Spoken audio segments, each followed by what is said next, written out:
Hello guys, and welcome back to Wrestling with Books, where it is Bookmas in July and we are talking about my favorite celebrity memoirs, at least some of them, because you may not know this about me. I used to collect not just celebrity memoirs, but celebrity memoirs that I got for $1 or less.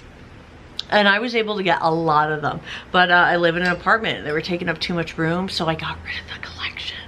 But I still kept My Teenage Dream Ended by Farrah Abraham of Teen Mom. So I kept some. But now I would like to tell you about some of my favorite ones. So this doesn't mean they're like literary works of art. It just means that they left an impression on me and I really liked them. I do want to say that this video is coming out as part of my Bookmas in July, where I will be posting daily videos on this channel for the entire month of July. This is a take on Bookmas, which is a term coined by Haley in Bookland, which is a play on Vlogmas, when people post videos every day in the holiday season. So let's get started. The first one I'm talking about is one of the most recent ones to come out. There's another one that's pretty recent. This is Open Book by Jessica Simpson with Kevin Carr O'Leary.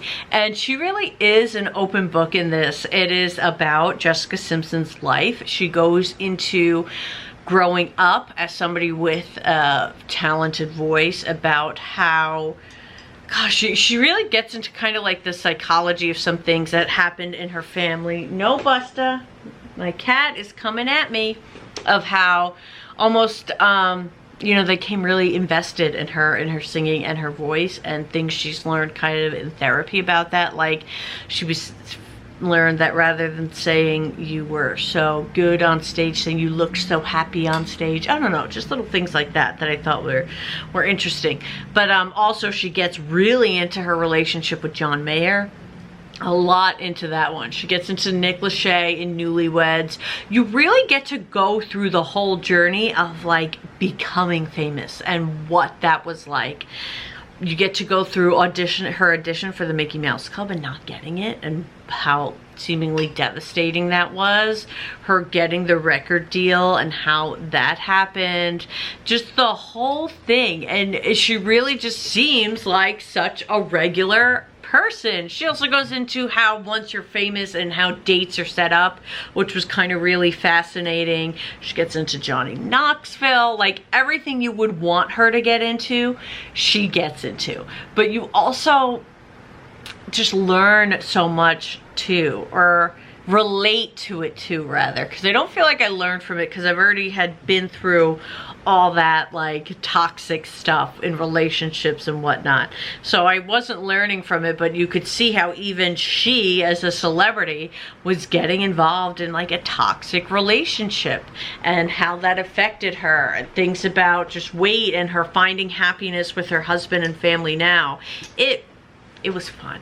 It was fun. So I totally recommend Open Book by Jessica Simpson. The next book is Troublemaker, Surviving Hollywood and Scientology by Leah Remini. And I listened to this on audiobook. And this is another book like the Jessica Simpson one. She goes where you want her to go. She talks about the Tom Cruise, Katie Holmes wedding, okay? Like, that was the stuff I wanted to hear, and she tells you about it, and it's great. But she also tells you a lot of the warpedness of Scientology, and particularly her experience in it, and you know, how I believe it was her mother who got involved in it first, and then how kind of celebrities were treated when they joined the religion, and the struggles of getting out of it, the behaviors you have to maintain when you're in it. You really learn a lot about this lifestyle and this religion. So if that's something you're interested in, I would check it out. It was fun. It was insightful, you know, because I didn't know anything really about Scientology. You do hear a lot about Tom Cruise and other celebrities who are in the religion, but mostly Tom Cruise, I felt. And in the audiobook, she narrates it, which is also fun. Next up is The Pioneer Woman, which is titled The Pioneer Woman, Black Heels to Tractor Wheels by Ree Drummond. And I have a confession, I reread this book. I've read it more than once because I especially love this book while I was like single or in a new relationship and you want to meet somebody, because when she talks about meeting her cowboy, it is like all the feels, and it just gets you, she gets into new love so well, and you just feel all those feelings, and it's very mysterious how she writes about him. So it's not about becoming a food blogger or a Food Network girl. It's about falling in love and becoming like a pioneer woman and living on like a cattle ranch and being isolated and not having everything accessible to you like she's used to, and just a totally different lifestyle. It's really romantic, really nicely written, and so fun. I think it's a beautiful book.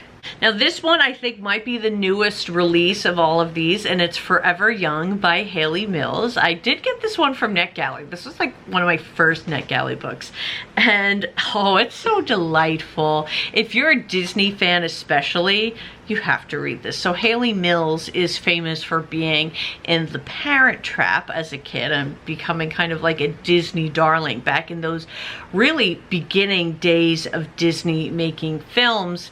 And you learn a lot about old Hollywood in those days and Walt Disney. She goes on a date with a Beatle. She has a marriage to a much older man. Her father's an actor, so you learn about how that influenced her life and even her career, and how that had a part, not in the way you think of her getting the part in The Parent Trap. It was, if you like hearing about celebrities, especially maybe older history of the film era and film, and the film era of just film, Hollywood, olden Hollywood, you get a lot of that in this book, which I think makes it especially fun.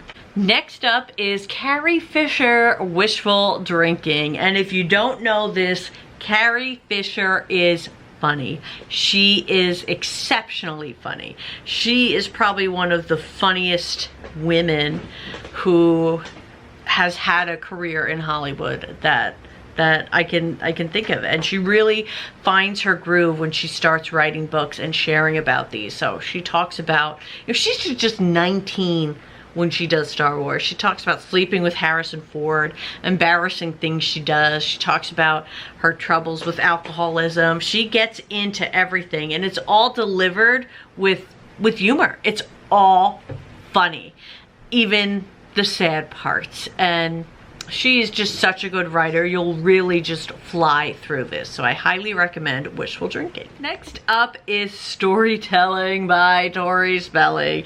I know. I said these aren't here for like merit. They're here because they're fun, they're good, they leave an impression on you, and her books were great. She had a lot of books, and that's why I'm picking this, because like this led to her writing a lot of fun books. In this one, we get into her growing up as Aaron Spelling's daughter, her issues with her mother, Candy Spelling, being on Saved by the Bell as Violet, Screech's girlfriend. She talks about 90210, of course, and her audition for that, and how hard that was as Aaron Spelling's daughter, but wanting this role. She talks about the cast and her time there, but she also talks about her first marriage and then meeting her now husband, Dean McDermott. This is filled with lots of fun stories, lots of pictures, but she is another one. Well, in my last video, I mentioned how Chris Jericho, the wrestler, you could just tell had a good writing style, even with a ghostwriter, and that's how I felt about Tori Spelling, that it was different than other celebrity memoirs I've read with the writing style. And Storytelling by Tori Spelling was just such a fun play on words, right? Come on. All right, the last one, guys, is Maureen McCormick, Here's the Story. And it's Surviving Marsha Brady and Finding My True Voice. This was really fun. And what stands out about this book for me isn't so much the stuff she talks about the Brady Bunch. She does talk about the Brady Bunch. She talks about the time after it, the Brady Brides, Wally. She talks about Wally and what a great friendship they had. But she talks about her marriage and her troubles in it, and how seeing a therapist and going on medication really helped her.